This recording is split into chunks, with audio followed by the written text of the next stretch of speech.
7, 6, 5, 4, 3, 2, 1. You'll never have the sacred stone. Oh, this you crazy mother. He has a lot of problems. Struggle to be top 5 in points at the end of the season. Wow.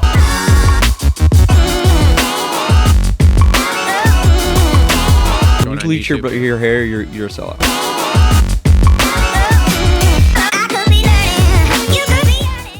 Yo, what is up, everyone? Welcome back to another episode of the Moto Aftermath Show. This is episode 235. I am your host, Travis. Thank you, everyone, for tuning in here. We are back in studio. We're going to wrap up the Nashville Supercross and talk some other moto-related things here. Because, yeah, in my opinion, that race just was not super interesting. Few things to talk about, but it wasn't a barn burner, in my opinion. In studio with me here, it is the normal co-host. He's back for the remainder of 2023. It's Justin. Hi, What's buddy. up, bud? What's up? Well, we've been hanging out talking houses for about an hour. Yeah, I know, right? Right? Are these mics on? Yeah. Oh, Yeah, why? Can you not hear? I can. Need me to turn up a little bit? You got no snare in your headphones? I don't know if I hear anything. Can you hear me? Can you hear me now? Can you hear me now? I don't hear Can you hear me anything. now? Can you hear me now? Can you hear me now? Can you hear me now? I just hear you. You just hear me? Yeah. I don't know if I hear anything. That's weird. Oh. I mean, you're not supposed to hear anything, but... Oh. But I guess we're good. All right. Well, All right, well, anyway, whatever. okay, great radio. All right. So, anyway, so like I said, we're going to talk Nashville. We'll get into bench racing on some other stuff. So, all sorts of good stuff coming up here. Oh, I guess we can call Cole. Is he available? I don't know. Oh, well, sure. I'm not really Since sure. I don't think Kev's going to probably come on today. I don't know. I haven't heard from him either. No one's talking to me. I think we're blackballed. So anyway, before we get started, just want to thank our sponsors. So first off, presenting sponsors, Complete Racing Solutions. Check them out, CompleteRacingSolutions.com. Coach Rob can scientifically help you both on and off the bike. He will get you in shape to ride if you follow his programs. Or do whatever you want to do. You want to do triathlons, marathons, swim, bike, whatever. He can get you in shape for that. You want to just do some regular weight loss? They can help with that too. Again, check them out, CompleteRacingSolutions.com. Also on board, also presenting the show here, TLR Coatings, Michigan's #1 custom powder coating shop, TLRcoatings.com, or check them out on all the major social media networks at TLR Coatings. And they do all sorts of powder coat work, Cerakote work. Are we getting cookies? No cookies yet? Boo. Boo. What are you doing? I'm gonna get meat. She likes meat. Never mind. Classic. All right. Anyway, yeah. So also on board with us, Holster Codes with the Holster Code Reload rant. You got a rant? I don't have a rant, but I have something to talk about, but it's not a rant. So I got some show notes in my thing here. Oh, my God. Do I have a rant? Hold on. Let me Great look. radio. Let me look. Well, not really. Gutter Worx going to bring us our 450 race recap there. Adept Creative Co. Issac Nelson Designs and Edgewood Farms. Links in the description down below to all of them. So, again, welcome to the show here where we bench race about Supercross and motocross racing. And all things dirt bikes. Yeah, basically all things dirt bikes. Make sure to like, comment, subscribe. Comment down below any of your thoughts you have on anything we talk about on the show because we do like comments and we like to talk about it. And we are in the dog days of Supercross season here, I guess. I'm over it. Bring on outdoors, man. Dude, you had like however many weeks off. I don't want to hear it. No, I'm over Supercross. I don't want to hear it. I don't Bring want to on hear outdoors. No, that has nothing to do with doing the podcast. It has everything. I'm just over Supercross. I'm not over Supercross I yet. am, dude. I'm sick of it. Ironically, yeah, I don't know. So anyway, all right. So you want to talk about this Ping and Roxon drama? Sure. Have you looked into this at all? I watched Ping's video. What are your thoughts on this? Look, Ping apparently has like been pissing off some people. He's like started taking political views on certain things. I've always liked Ping. I think he's a straight shooter. Doesn't call bullshit. He's been there, done that. He's been a racer. He's been a commentator. He's been a team manager. He's been a podcaster. He's been a writer. He's been everything. Everything in the industry outside of being a mechanic or an engineer. He has been there, done that. You know, he helped TLD back in the day when it was still on Honda. Like, he got them going to what they are now. I think he was a big part of that. I think he was in the right. I agree with him. I don't know if I really like his approach on how he went about it. But then again, if anybody who knows David Pingree and knows how he is, I've never had the pleasure of meeting Ping. He's one of the few people I would say I haven't met in the industry. Yeah. But I like the dude. I've been around him at a bunch of the races that he's there. I've been, but I've never talked to him. I don't know if I'd go about it the same way he did, but I think he was in the right. I think Kenny was in the wrong. That was fucked up. Like, I get it. You go to the level of somebody of Kenny, it's a race like that they're not taking uber serious, but there's still sponsors involved, money involved. But for Kenny to thank other people, not even go over and shake Ping's hand or say anything to him, dude, I'd be pissed too. Like, Ping went through a lot of trouble to get him on that bike, and Kenny didn't say one fucking word to him as like a, hey, even a thank you. Even Ping said, he's like, I didn't expect a lot, but I'd at least expect a thank you. Yeah. Kenny, that was a dick move. It's if you've ever done something for somebody and spent time on it and taken money out of your own pocket to do something and then never gotten even a thank you, like, people will know where that is. I think Kenny was in the wrong. I don't care how big of a star you are. You still got to have some respect. And a guy like David Pingree deserves some respect. Yep. And I think Kenny was in the wrong. I think it's bullshit. I do not like the way Kenny went about it. It's fucking stupid. Yeah, so I'm with you. I'm not super pumped on how Kenny handled it there. Again, I don't know Ping. I'm like you. I don't know Ping. I'm just an outsider looking in, going, this seems fucked up. If he did handle it like that, yeah, that's completely jacked. Like, what? Like, just say thank you to people. Be nice. Yeah, like whatever. But again, this works back into like the Bobby Piazza thing from last year. Or from last week, there's always Look at that. Look at that. Look at that. Just slide. You could have just. Thank you. You could have just right in the camera. There we go. We got some warm sourdough chocolate chip cookies. Hell yeah. Anyway, there's always three sides to it, right? There's always Kenny's side, Ping's side, and somewhere in the middle. Somewhere in the middle. So who knows? But I always look at stuff with Ping too, with kind of side-eyed, like. Ping has, like you said, he has been pissing a lot of people in the industry off, and for all sorts of different reasons. Like, him and Mathis are no longer friends because of political views. But to be honest with you, we know how Mathis is. We do, yeah. So it's one of those things. But yeah. So I'm like side eyeing it kind of, but it's interesting. I don't see Kenny responding to it, but at the same time, it's like, if you don't. I don't know that looks good either. It's kind of one of those things where it's a no-win situation for you.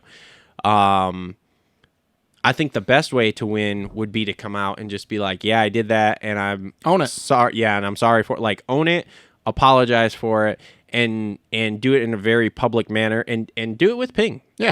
Like call Ping up, be like, hey man, I'm really sorry. I didn't mean to deliberately do this, but whatever. So.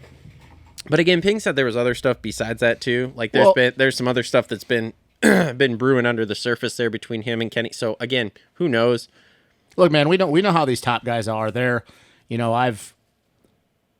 I don't know if you call it the pleasure or whatever, but I've grown up around a lot. Like, I grew up around the Nico Izzy era. I grew up with him. I grew up with a lot of they're divas. Like, they're all, when you get to be that level, they're divas. And even like the privateers, we all know they're divas because they all think that they're owed something. Because even though people don't look at them as the elite of the elite, they still know they're badass dudes on a dirt bike. And they're like, oh, well, maybe I'm not in that category, but if I'm talking to somebody that's not at that level, like, I can still act like an asshole. And I'm not saying they're all like that.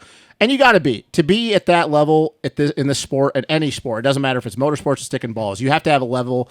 I like to call it the in-between stage, in between cocky and arrogant. I don't have a word for it, but it's that in-between, and there's a fine line there. And you got to have that selfishness. But coming from someone who ran a shop with my dad for a very, very long time and gave a lot to a lot of people and has been on that other end and has also been thanked, and that's all you expect, I get it. I don't agree. Yes, I don't agree with the way Ping went about it, but does it shock me? No. I like Kenny, but it's kind of like Ping said, and it was funny, but it was a shot. He goes, it shouldn't shock me for somebody that thanks himself on the podium. Yeah, which, again, Coach has brought that up before, and it's like, what the hell are you doing? And that's the thing is like, am I saying Kenny's a bad guy? No. I've only met Ken Roxon one time, and that was a long, long time ago, and it's not like I had a conversation with him because he was a kid. Yeah. It was when he was still coming over here from Minios, before he was Ken Roxon. He was literally a child. It's not like I had a full-on conversation with the kid. Yep. But I like Kenny, but we all know how Kenny is. Kenny these days is, I don't want to use this word, but I think he gets triggered sometimes. It's Yeah. not triggered for him because that's not who he is. Yeah. But he gets angry at a lot of shit nowadays. And I don't know if that's just him being who he really is after all these years, which is fine. He deserves it. All these guys deserve to be who they are. But if that's really what happened, I am honestly not going to be I'm not shocked. No. Because I think that's kind of who Kenny is, you Yeah. know? I'm not saying he's an arrogant prick. No, I think he's probably a good dude. But he is also probably one of those people that realizes everything he's accomplished, and people are going to favor his side over Ping, especially because Ping is rubbing people the wrong way. But then again, though, fucking people say the same thing about Jace. And if everybody doesn't know Jace from Gypsy Tales, people say the same thing. Like, people that don't like him say that he's an asshole and he's not who he really is. And it's the people that we all know are kiss asses in this sport, like the people that have a problem with him because he actually is at the top of, you know, this whole realm. Yeah. You know, because like Mathis always dogs. I don't know if he does it anymore, but remember when Mathis was dogging on him all the time? Yeah. Because it's like, oh, no, like, no. And That's why I told Jace if he's here in October, we should rock up to the That'd be ride awesome. day at Millville. It'd be fucking great. And be like, yo, bro, we're here to record we're here a podcast. to ride. We're here to ride. Here to ride and record. But I don't know, man. I don't like the way it was handled, but I think that there's probably a lot of truth to the way that happened. Yeah, it could be. Ow. That was my knee. That fucking hurt. No, I think so too. So, all right, moving on here. Let's get into the 450s. So your 450 race recap brought to you by our friends at Gutter Worx. Gutter Worx gutters, always well hung, just like Justin Barsha. Just like he hung that front wheel over the Just backside of that Dragon's back. Oh man, he did too. But Supercross at its finest at this point in the year. let's start with Chase Sexton pulls off that win. He was the one guy on that track making time. So I'm going to ask you a question, and I guess we could just put it in as one together because Eli, we're going to talk about him next. Yes, I think he wins the next two races also. I mean, probably. Because I think that... But do you think what happened last night with the only... Like, there's a few other things that we're going to get to it, unfortunate things, but do you kind of feel that Eli at the beginning of that main, even though Chase was working his way through, Eli, because we had talked about this on the show last week, is Eli mailing it in? How hard is he riding? Do you think Eli at the beginning of that main sprinted away and he goes, I'm just going to show everyone that I still can do this? And I'm not saying Chase wasn't riding really good because he was, but part of me believes that as much of a gap that Eli got out, I mean, dude, he was 3.5 up in lap 2. Yeah. That he kind of was just like, yeah, okay, fine. Like, whatever. Chase, you can have it. Yeah. Like, Chase was riding really good. Oh, no. He laid up when Chase got there. And that's what I mean. And we all watched it. Like, And that's what I mean. Like, I think Chase was riding really good, but I do believe that had Eli kept the pace that he was going at the beginning of that main, I don't think Chase was beating that. okay, but I want to set the record straight on this. I don't believe he laid up until Chase got to him. I don't believe okay. I don't know, man. Okay, maybe the only other thing I could think that maybe he laid up. Do you remember that one lap they were watching him and he about nose picked it through the whoops there? That might have puckered Oh, his man, when he started butthole. going teeter-totter and he Yeah. went front wheel high into the berm? Yeah, and Ricky's going, oh. Like, that might have been the thing that he went, you know what? Let's not throw this away. Like, Because he was Webb- gone, though. Yeah. He was gone up he until that was. point. And I think Eli, I think you're right. I think when that happened, he's like, all right, dude, track's fucking marbly. It's concrete. I was going like, to say, I agree with you at the beginning. He was like, you know what? Fuck you guys. I'm just going to go do this. Which leads me to believe that I think Eli has definitely been laying up a lot of these races lately. Probably. Because the fact that he could do what he did last night, Yeah. and even James and Ricky are going, it's been a very long time since we've seen Eli like had this like urgency at the beginning of a main. Because it's been a while since he sprinted away like that. I Yeah. mean, you'd have to go back. Which was impressive, too, because he already knew Coop was gone. And that's what I mean is like, And it's exactly like James said on the broadcast. Like, yo, you can tell me, but that as don't far as we're matter. concerned, Coop's still here, but you know Coop's not there. And I think Eli wanted to prove a point, which still leads me to believe, and it's funny, somebody called us, well, I don't know if they were calling us out, calling you, the whole, oh, is Eli going to make it through the summer? That leads me to believe that Eli is just fine. He knows what's at hand. He's got this wrapped up. Yeah. I don't think the Eli that we saw at the beginning of the year is gone. I think the Eli has just been managing this championship. Yeah, it could be. And he realizes, hey, when the big dog wants to eat, the big dog is going to eat. Here's the thing. You can't really argue him winning the title, though. He's won 7 fucking races. Oh, I know. Yeah, Chase has been won- outright faster than Chase him has in a won lot of them. 4. He's been faster, and now he's got 4, right? Yes. So he's won 4 Because he's got this year. Detroit. No. Yes, Detroit, Atlanta, the first Triple Crown, and now this one. So 4. Yep. Because Coop still had the 2. Yeah. So okay. So you can argue Chase being faster because outright speed he is, and by the time we get to the end of the season here, there's a high probability he's going to have 6 wins. Probably.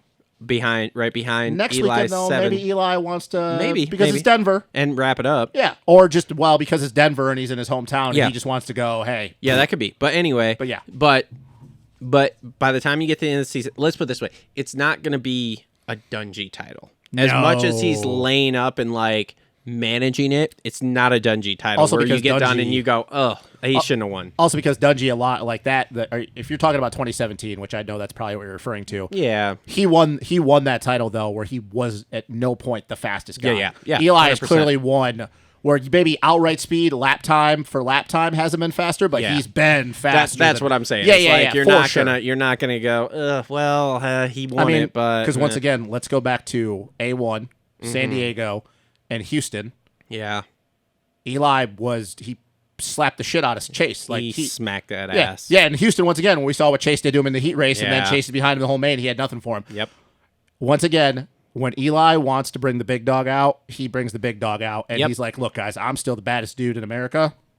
There's nothing you're gonna do about it." Yeah. So, I think that last night at the beginning of that main, I think that he proved it, and I think that it just kind of solidifies the fact that he just knows he's still the top dude. So here's another thing. I do think that if he wants to win outdoors, he needs Eli. I'm saying. Yeah. I think he needs to win next week because if you let Chase go 4 in a row here, where he doesn't have an issue, 3 in a row. 3 in a row. Sorry, 3 in a row. 4 out of the last 4 5. out of the last 5. Yeah. If you let him go 4 out of the last 5, where he doesn't have an issue, and the 5th one, it wasn't a him issue really. It was, it was just- Barsha and combined with the mud there. I think you have a problem because this is the kind of stuff that everyone's been talking about of like, you let him get this confidence that he can go out there and do it and not fall over. It's not going to bode well for you. See, I agree because we've been talking about this with Chase for a long time, and once again, you got Jet coming up. That's in the back of everybody's mind.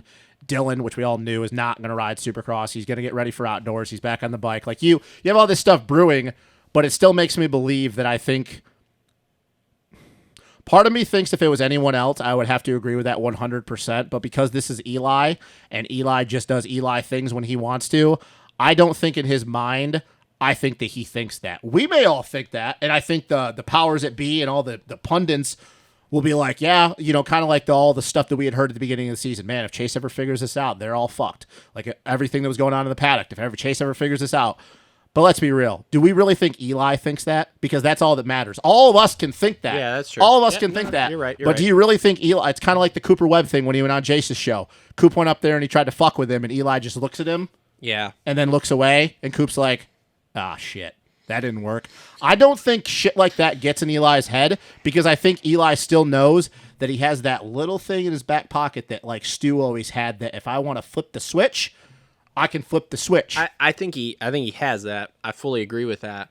But the It problem, helps Chase more than I anyone. was going to say, but the I don't problem think- is if you give Chase that confidence. But once and here's again, the thing, do you ultimately think Eli really cares though? I don't think he does. But here's the problem: if you give Chase that confidence, now you go into outdoors, and let's say in the first 6 motos, Chase wins 4 of them or something, and like straight up beats you in a few.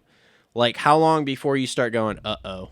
But I mean, High Point, it took him last year till the 4th round before he finally started taking over. Yeah, I guess. I personally think that Chase and Jet are going to be fucking around with each other too much for it to even matter. Maybe. I agree with you, but I think that we have to get to the point. I think that this was a couple years ago. I think he'd be spot on.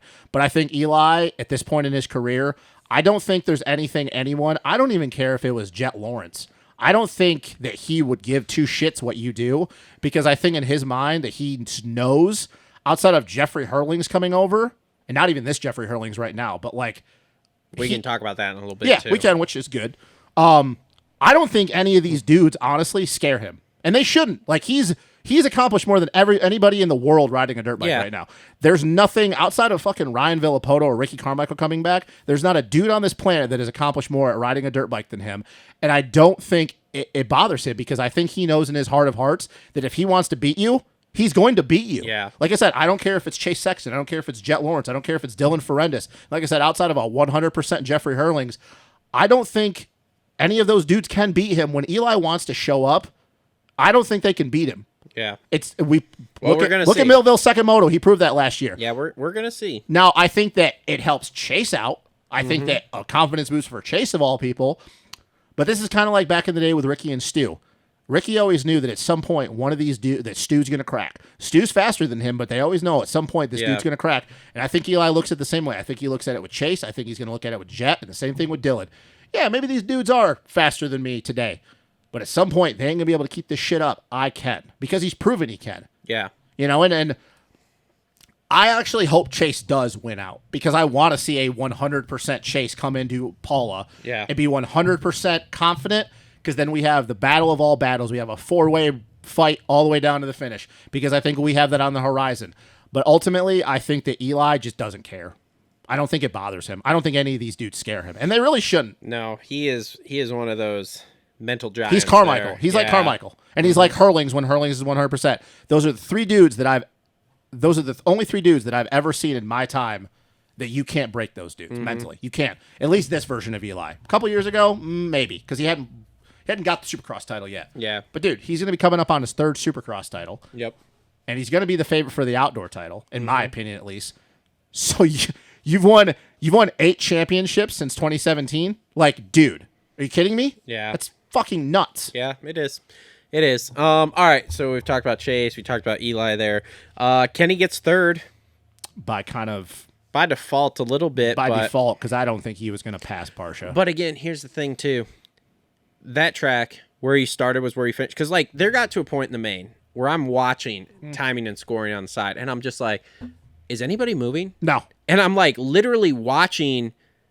I'm watching splits, and I'm like, no one is making time or lose outside of Chase at that point. No one is making time or losing time. Everyone is just where they're at, and it's basically where they started. Yeah, and the crazy thing, too, is if you look at some of the rhythm sections, there was different things you could do, but ultimately, no matter what line, if you pick the low line, like kind of same thing with that boot or the table over 2, you know, unless you just drove into the face really hard and just absorbed all the energy of the front end, like you still were going to get a lot of pop instead of driving forward. So even if you doubled over and stayed low, okay, you ultimately weren't going as far, but because you were getting so much lift, you weren't driving forward. So you'd ultimately end up with the same thing at the end of the rhythm section. Did you see anybody do that before we saw Tomac doing that in the heat race? Yeah. I don't remember. Someone was doing it during practice. There was who was it? Why am I drawing a blank right now? Because, like, I didn't see it, and when he did that, I was like, ooh, that's big. And then Smitty did it in that's practice. faster. Smitty did it in practice. He That's did it weird. once. He did it once. I was going to say, that's weird, because I didn't see any 250 guys he did do it. it. He did it one time in practice, and they almost didn't even catch it because they were at a back camera. They weren't side view. It was a behind camera. Interesting. Because even, like, he hucked it, and Blair was like, holy like, he didn't say holy shit, but he's like, holy crap, that's big. Yeah. And Smitty, like, dude, he was stretched to get up and over That doesn't it. surprise me. But, yeah, so ultimately, like, you were doing the same thing. The sand section was one line because that little inside roller, like, was at the apex, so you weren't going to jump to it because you jumped to the outside. So, okay, we're going to the outside, the sand section. The whoops were just try not to skip across and crash. And then the off camera, like, ultimately you'd go, like, some guys were going to the outside. Like I said, you were tiptoeing. No. Let's rephrase that. Eli made that outside line.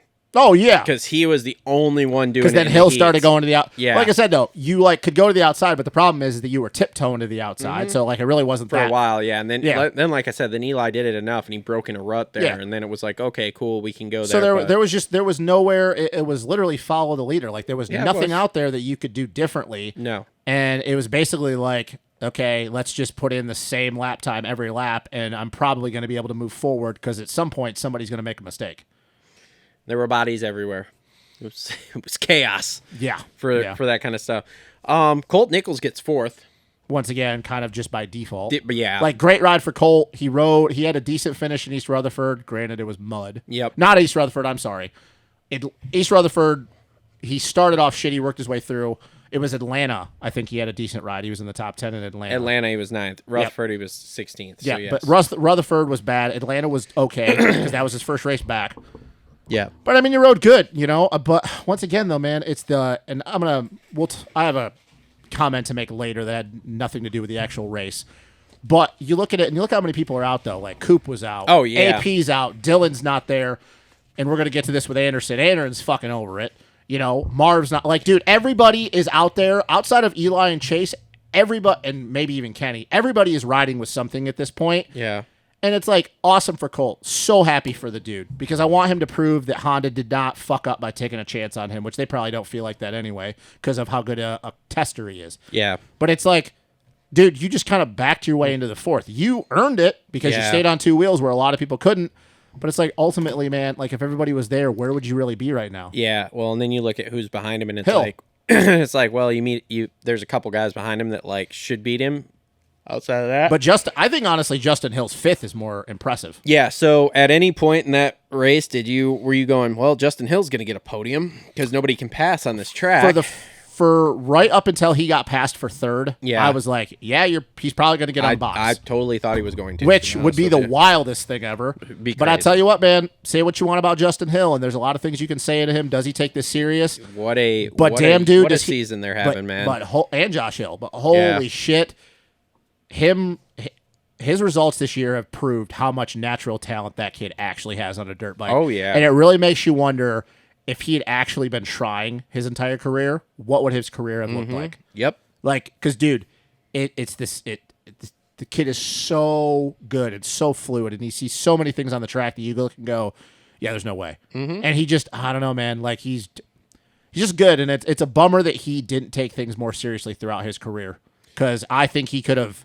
I'm not saying he would have been one of the greatest of all time, but man, that dude definitely would have had more than one championship. Such is life here. Yeah, So. such it is. I mean, you say the same thing about his brother, though. Yeah. You know? So Justin Hill fifth, sixth, Jason Anderson. Over it. How long? Fucking over How it. long until? So number one, they say all he's riding during the week is outdoors. He's not riding Supercross anymore. I saw a video of him at an outdoor track, but I didn't see him riding it. Number two, how long until we get the press release of he's not riding outdoors? The Friday before Paula. Stamp it. Yep. He's done, dude. He's over it. I don't know if it's internally, if it's just everything now that he has a kid and he's starting to look beyond riding dirt bikes. I know he made that comment in an interview. What was it in off season? I think it was with Swap, where he keeps wanting to do this and like, hey, I got a couple more years in me, and like last year was a rejuvenation, and it was. I think even though he won the title in 2018, I think his Supercross season was better than that title because a lot of people talked about where his speed was that year, but last year he proved like, hey, I can go toe to toe with Eli and Chase. His outdoor season was the best he ever had. He finally got the win in an overall. Yep. So I think last year was arguably his best year without winning a title, but his best year of his career. But I think he's over it. I think this is what Kawasaki does to guys that don't want to play ball, that don't want to play ball with the bullshit politics that they have. He's over it. He's got a kid. He's realizing where he is in his career. He's realizing the level that right now, even though Eli's on his way out, that Chase with Jet coming up, some of these other 250 kids, and he doesn't want to go to that level because he doesn't need to. He's already made a lot of money in his career. He doesn't need to. He knows he's never going to win. He knows he's never winning a 450 title ever again. So like, why would he rag down himself into the ground, especially now that he has a kid? I still think we're gonna see him at Triumph. I do in too. 2 No, years. I don't think his career is over with. You just think his Kawasaki career is But I over. think his Kawasaki career is over it. Dude, Yeah, he I is think so too. over it. He is over it. And here's the funny thing.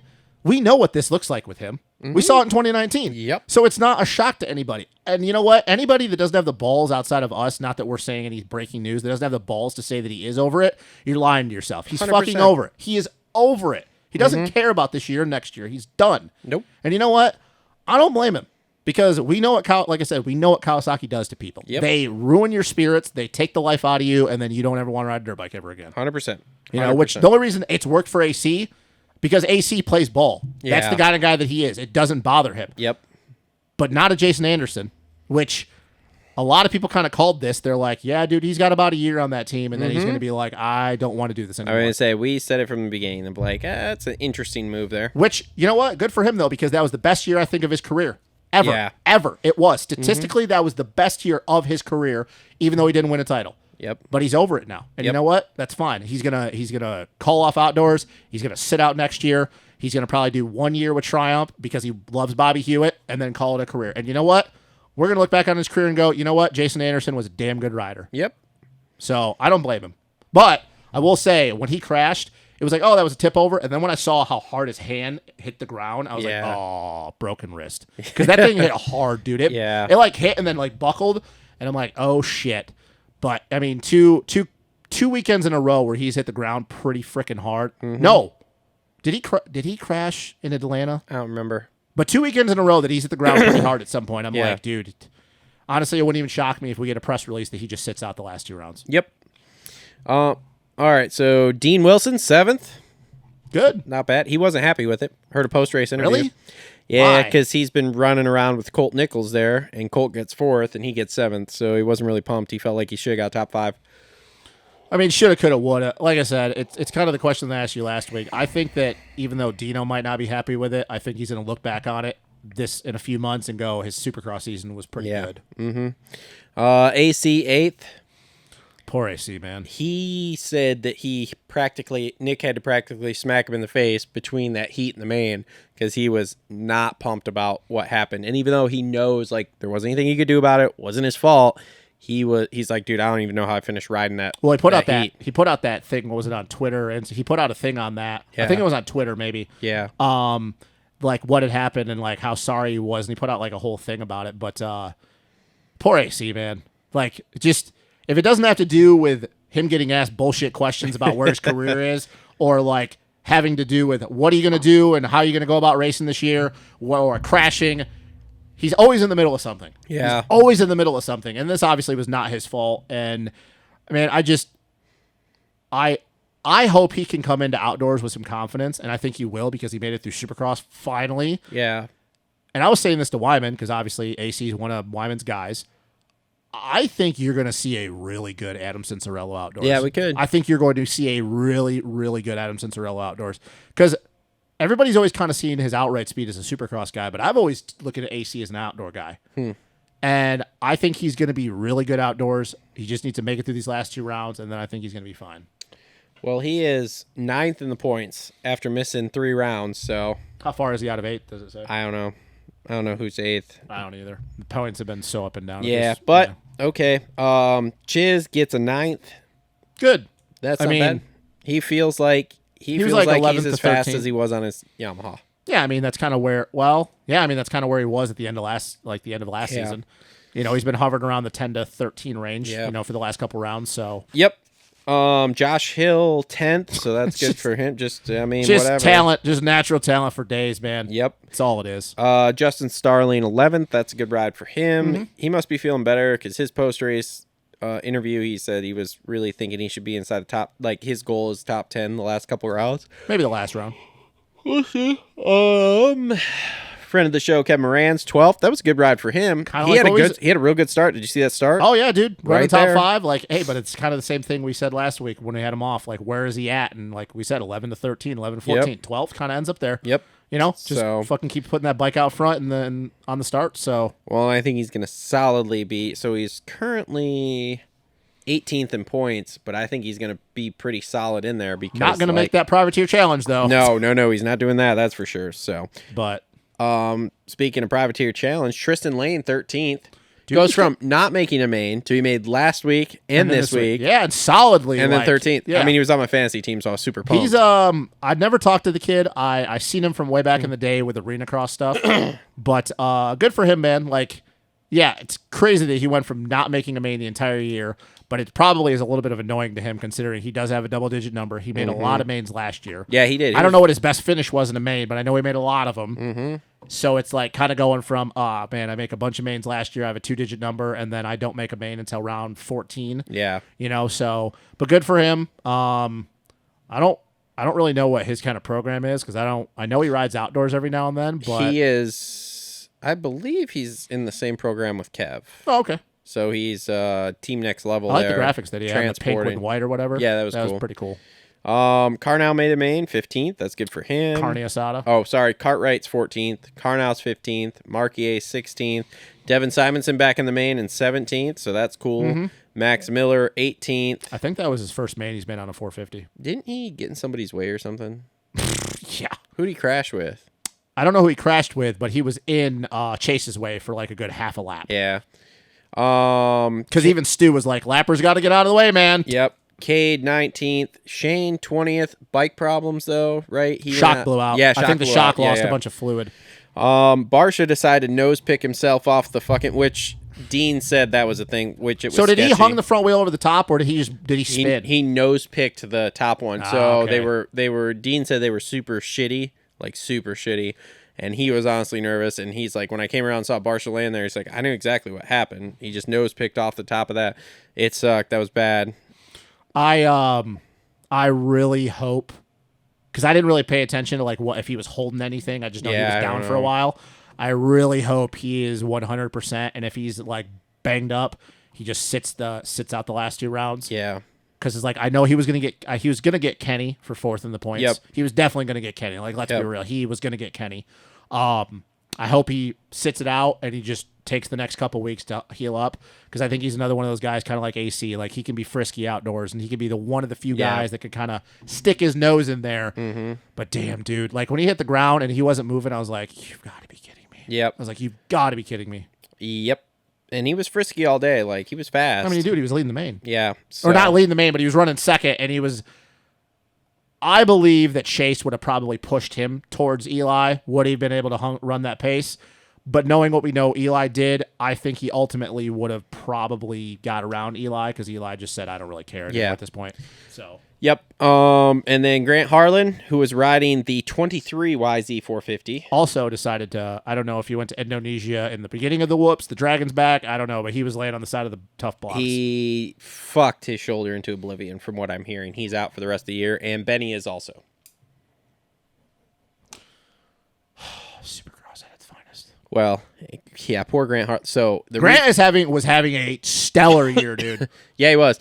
But he was on the 23 instead of the 22, because his 22 got all jacked up last week in the mud. Mm-hmm. And then they didn't even have graphics for it, so he was running Benny's graphics on it. Dude, he was having a stellar year. And we know he's a better outdoor guy.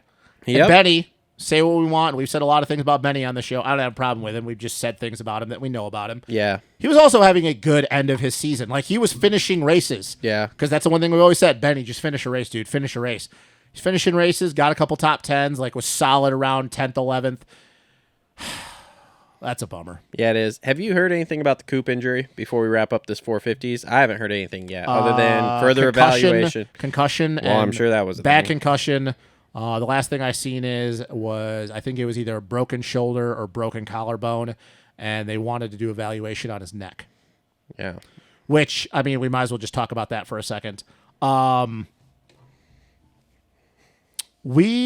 really glad that the Alpine Star guys were there, because for a second there, he looked like he was going to get up and try to get on his bike. He was. And then he stumbled, and then the Alpine Star guys were like, no. When he started stumbling, when he was on the backside, and once again, you could say, and we've had the same thing with Mookie, like his foot might have slipped because he was on the backside of the berm, probably lost his footing, but it's definitely because of the concussion. Yeah. But when he started wobbling around, I was like, oh, no, do not go back towards that bike, Coop. Nope.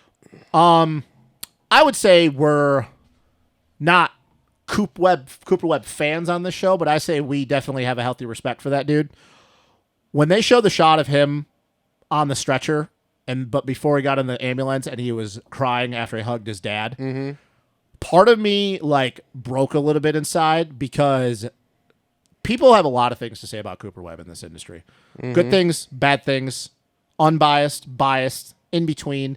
Is he a dickhead? Is he too serious? He's a cool guy. Everybody seems to have a fucking comment about Cooper Webb in this industry. He seems like he's probably the most talked about dude from a guy that doesn't really talk a lot, which is weird if you think about it. Yeah.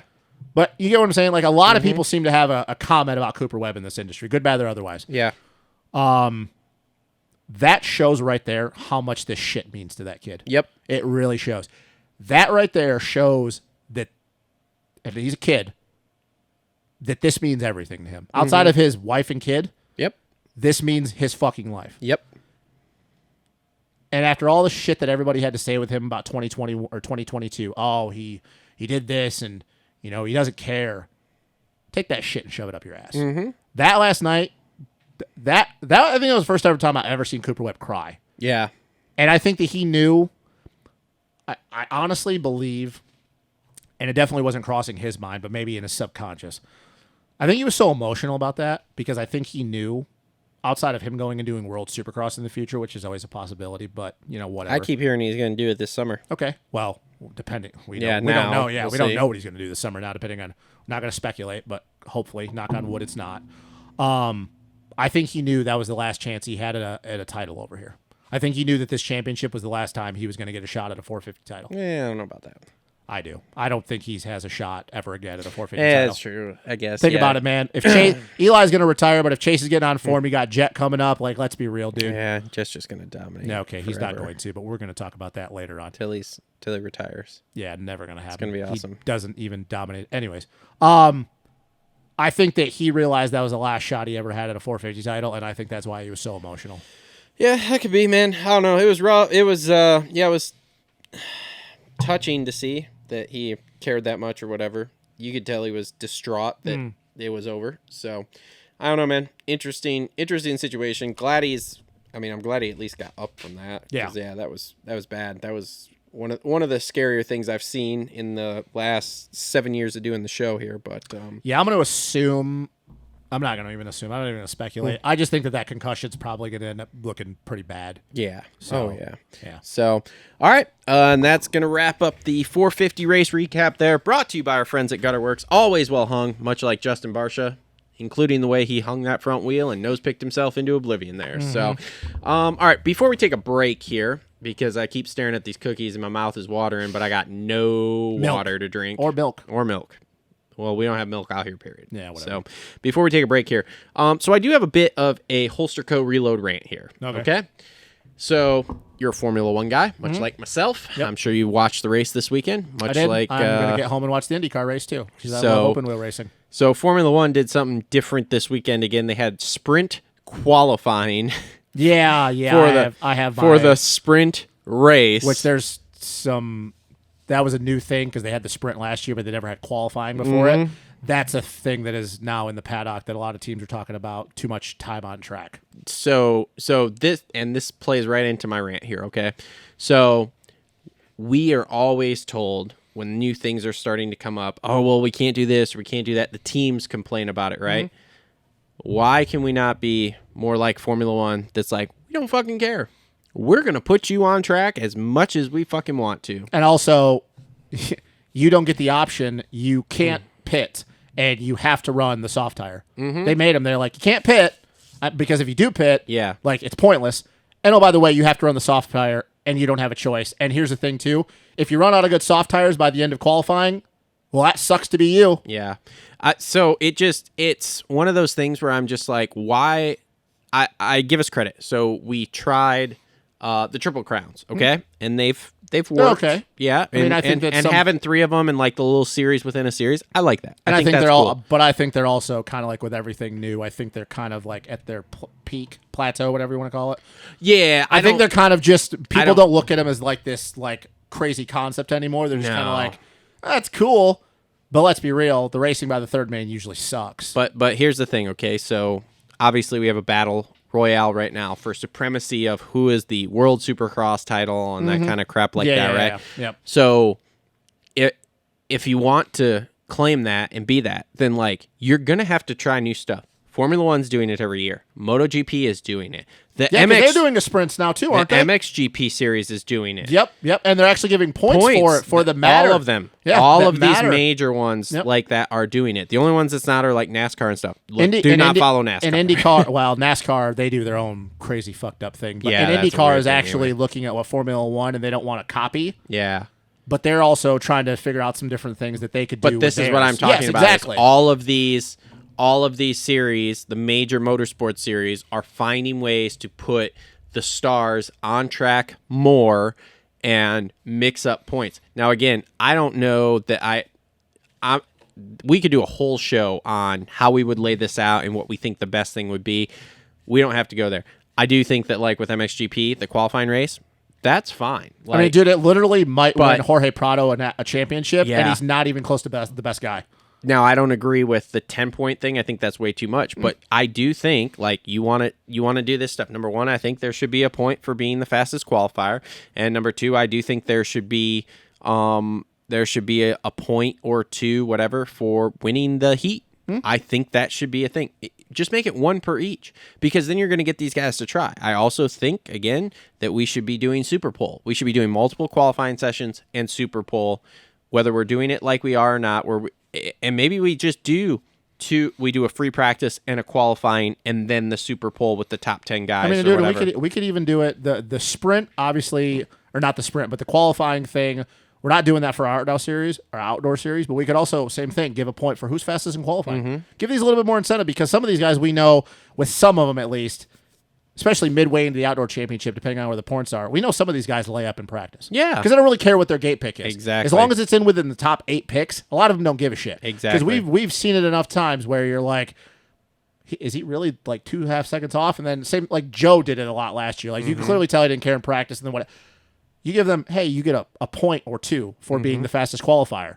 Well, now you're going to see these guys go out and big dick swinging, like who's going to try to be the top dog in practice. Well, because that's the thing, when you're a fan, you want to see these dudes. The whole point of practice, but it's because here's the thing: if we look at it as we call it qualifying, practice, qualify. Why don't we just call it qualifying? Well, if the only thing they're really caring about is a gate pick, which we know it's at a certain point, depending on what your level of like where you're at. You don't care what your gate pick is. Yeah. It's not even qualifying anymore. It's really just practicing, because there's nothing on the line for them. Like I said, we know that these dudes don't give a shit about their gate pick half the time. Same thing with Jet. Like, how many times last year in practice did you go, why is Jet 5th in practice? Well, because he doesn't really care what he gets. Yeah. But now you give him, oh, hey, man, you get a point or two, or whatever you want to put the number at for being the fastest in qualifying. You're going to see Jet Lawrence go out and put in a heater in, and this godlike speed that we always hear about, but sometimes don't always see. Give him a reason to want to go out and put in one heater. Yeah. Because then we could see this godlike speed. It'd be like watching Stu back in the day, where Stu just wanted to do it because he wanted to do it. Well, and like I said, I really think, and we're getting farther down the rabbit hole here than I want to, I really think that it should be a thing of you take the top 10 fastest guys, and then in both classes, and then you do a Super Pole. Yeah. Yeah, no, I agree. And then that way, and then you give a point out, and then that way no one can complain that like, oh, well, I didn't get, a clean lap or whatever. Yeah, you did. You had one lap by yourself on the track. Sweet. Yep. Then you get the top guys out there really pushing, and same thing with the heat race. You give a point or whatever, same thing. And then, like I mean, there's lots of different things. But anyway, that's my Holster Co. Reload rant. Is like, I see all these other motorsports like trying to adapt and put guys on track more essentially and everything, and it's like, well, in Formula One, you get the point for having the fastest lap in the race. Yeah. Same thing. Do it in outdoors, both motos. Fastest lap in qualifying, fastest lap Moto 1, fastest lap Moto 2. You do it in Supercross. Yeah, too, you can do it man. in anything. But the thing is, for Supercross, obviously, there's a lot more stuff you could do with it. But I mean, as outdoors, there's only you're restricted. Same thing in outdoors, because here's the thing: what happens if that point? Okay, depending on where you're at in the points, it doesn't go like the guy who's winning the championship. It may not matter that much. But now you got a guy who's in 5th place in the points, like an RJ Hampshire, that we know at any given time could go a second faster. Rip it. Rip it. Lap 10, he goes out and puts a heater in, and it gets him a point. That point's going to matter more to him than it is anybody else. Yeah. So, yeah, there's a lot of things that our industry or our sport could do, and they just, I don't know why they don't follow suit with other ones. And I don't care. Just do something. Do something different. Follow suit with everybody else. Because, and like I said, I got really excited when we entered Triple Crown range there, because I was like, okay, this is cool. And now we've had it for a few years, and I've looked at it and I go, okay, I like the 3. But you also, too, you need to promote that more as like a series within a series type thing. Like, and we've said this too, and I'm just going to reiterate it. We need to go back to a 2-day format. You need to have futures in because you're basically doing like 4 or 5 future rounds, whatever. So you need to divide it up into regions. These guys cannot race more than one region if they qualify for the finals.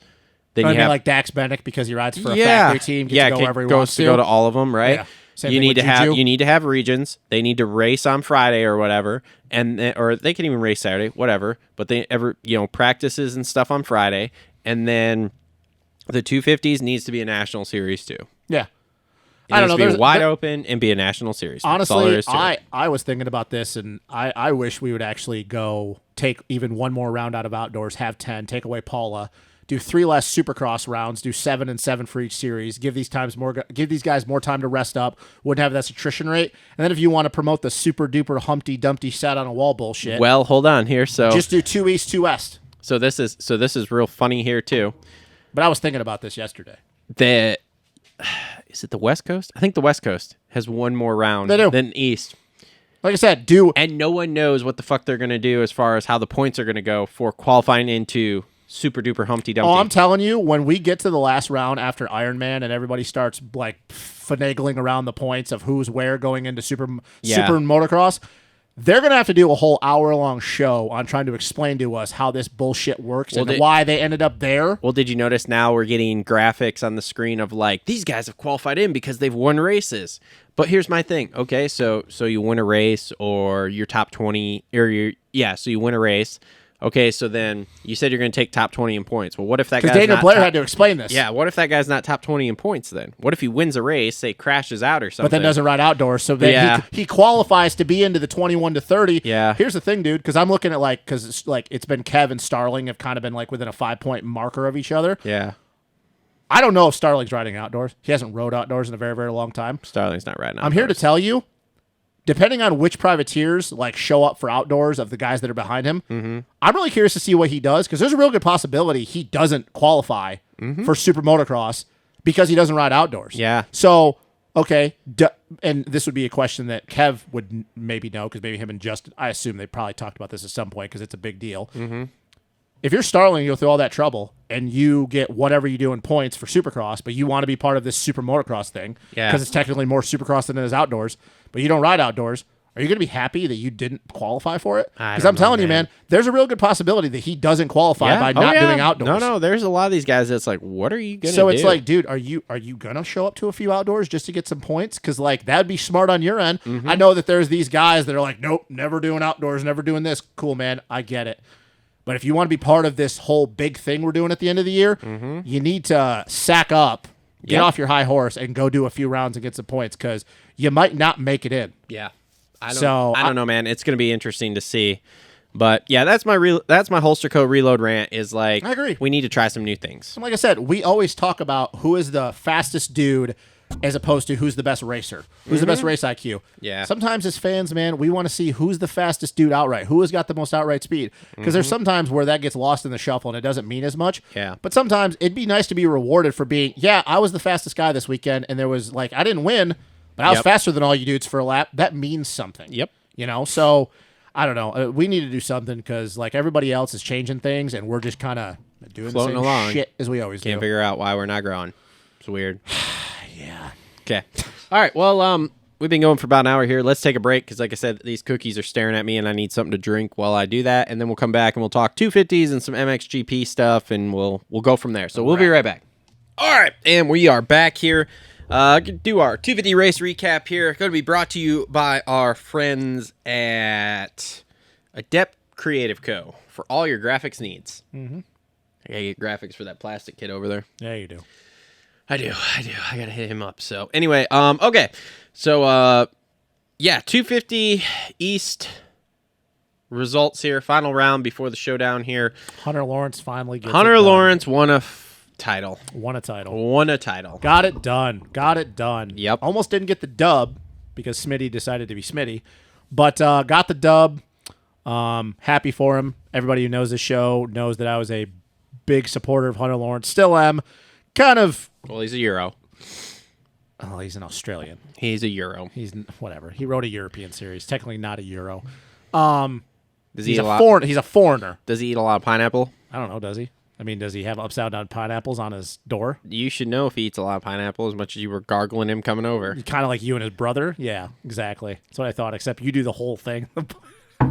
Anyways, I would say that I have taken a step back a little bit on the Hunter bandwagon because Well, that's because you didn't support losers, and there was 2 years there where he was a loser. No, 'cause he couldn't stay healthy. No, lately. I'm just kidding. No, Total joke. He's my best friend. Yeah, whatever. Talk about C10s. Tell him he needs to clean that Mercedes, though.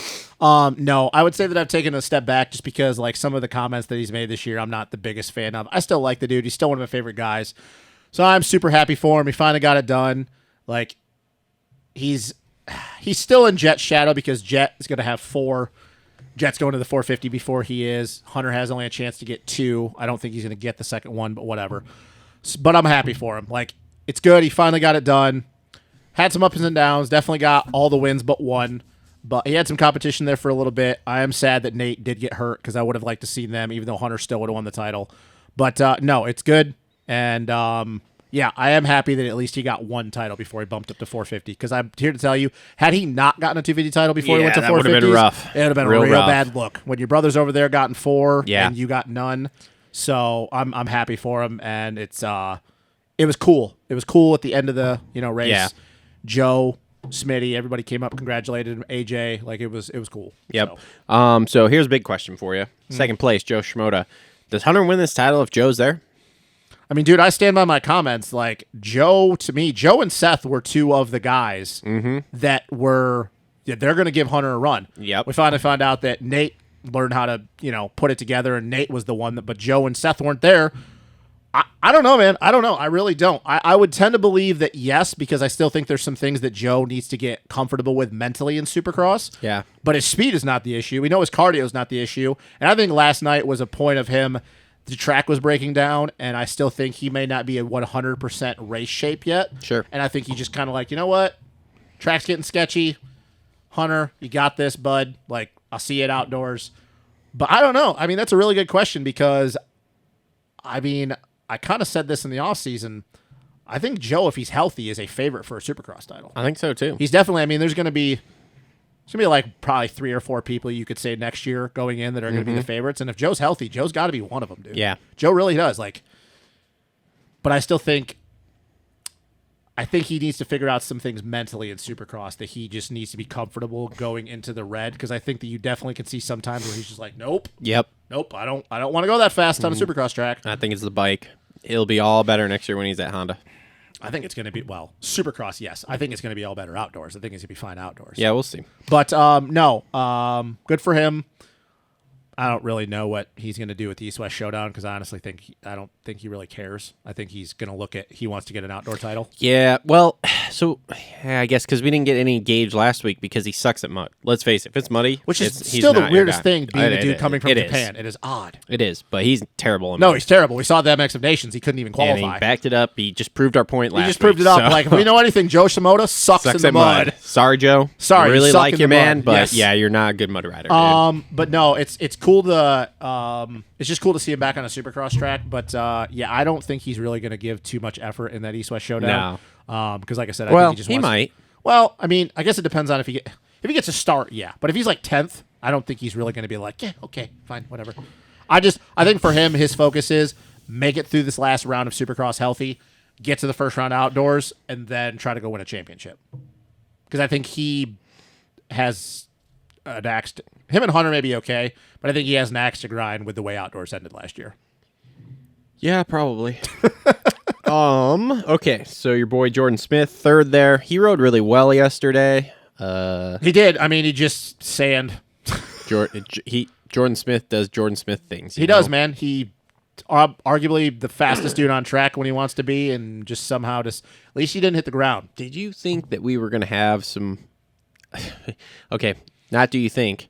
How do you think the drama was going to go had Deegan not fucked up in that heat race and caught him? Well, I mean, he did catch him, but I think Smitty also backed it down a little bit. But, dude, okay. So here we go. Here comes our Hayden Deegan section. we go. Which, he by the finished way- fourth, by the way, so He we're did all finish good. fourth. No, man, We're he right in the realm. rode good. Look, in the middle of the race, he ran the fastest lap time by a second. Like, Dude, he ran the fastest lap last week in the 3 fucking different mud times.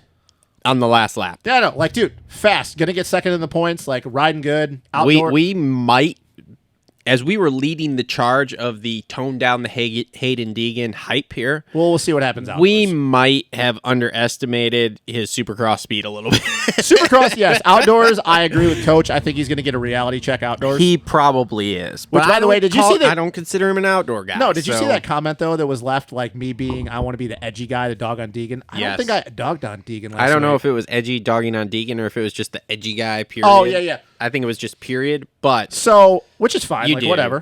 You trying to be edgy, Yeah, like you okay. want to be that kid that like nobody likes me, and I So- paint my fingernails black and like This is like whatever. 2005. 2005 all over again. Here's the thing, though. And look, he's young. He's going to learn this as it goes on. We've seen the drama that happened in Detroit. And I like it when you, like, put your balls on the crossbar pad and, like, you, like, don't take shit from people. I'll ask you this. Do you really think sticking the front wheel in there on that heat race was necessary? I don't think it was necessary, but here's what It's who he is, and Here's I don't what I like about him. I believe, and this is just me speaking, he is. I don't want to say he's trying to be like his father, but it would not surprise me at all. Let me put on my TLR tinfoil hat here. That there have been some conversations between Brian and Hayden and stuff with just some of the comments he's made in press conferences and stuff like that of, look, dude, when I did freestyle motocross, I was the bad boy, and look how that worked out. So you tell me the first time he gets a win, he's going to ghost ride the bike over the finish? Oh, he's doing that for sure. Don't get that twisted. That's happening. But what I'm saying is the level of I don't give a fuck about anybody in this series, period, is high with him. Do you think he tries to pull? Do you think if he was racing Jet, he would pull that shit with Jet? I honestly don't think he gives a shit, to be honest with you. Okay, so that's no matter who it is. Yeah, I'm glad you said that. I'm really glad you said that. So you can, because this is not, there's no right or wrong answer to this question. Yeah. Do you think he realizes though that at age 17 he knows he already has a target on his back, and you know what? Yeah. He didn't earn that. It's the way it is. Mm-hmm. Like he didn't earn any of the negativity that he's gotten, whether it be from us, anybody else. He hasn't earned it. He just product of his environment. It wasn't his decision to, hey, we're going to call you danger, but do all this. It's just who it is, and it's unfortunate, but the way it is. But he already knows. Do you think though, and maybe it doesn't matter because, and I agree, he doesn't care. But do you think he knows though that if he wants to have a long career in this industry, that he needs to tone back the intensity a little bit, because at some point you're going to piss off the wrong person and you're going to get taken out. And there are some guys, they're few and far between these days because this isn't the 90s. There are some guys that have no problem breaking your leg. I understand it's Hayden Deegan and there will be a big shitstorm coming with it. And we didn't see that level, but like we almost saw it with Smitty, but we know that that was only going to go so far. But there are some guys that don't care who you are. They don't care who your dad is. They don't care who the team that you ride for. And eventually you're going to piss off the wrong person and you're going to pay for it. And I don't wish that on anybody. I don't want to see any of these dudes hurt, especially a 17-year-old kid that has that much talent and that bright a future. Yeah. But I'm telling you this right now. If he keeps being intense the way he is and doesn't learn to know when that's appropriate, like the heat race, dude, you were never going to stick the front. Even Stu and Ricky said there was no way unless he was going to saw off his front end, which if you would have, holy fuck. It was unnecessary. If that was the main, all for it, bro. I don't care if that's your teammate or not, because let's be real. Teammates these days don't really mean, it's just a word we use. Nobody really gives a shit.